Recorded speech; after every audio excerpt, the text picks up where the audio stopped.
lights up every room that she walks into. Sobrang dalang lang kasi yung mababait ngayon. So sa akin, yung kindness niya, sobrang nag-overflow. Tapos lagi siyang nandyan for me. What I love is how she is always there for me through my hard times, and kahit may arguments kami, we always get through it.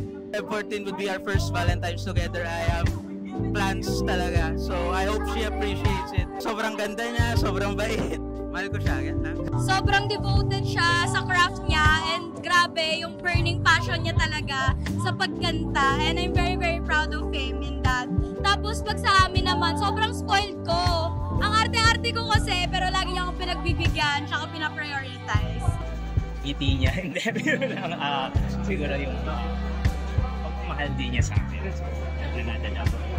Parang mahirap isa-isahin, pero siguro isa sa pinaka-love ko tungkol sa kanya is alam niya kung paano i-value yung love namin sa isa't isa.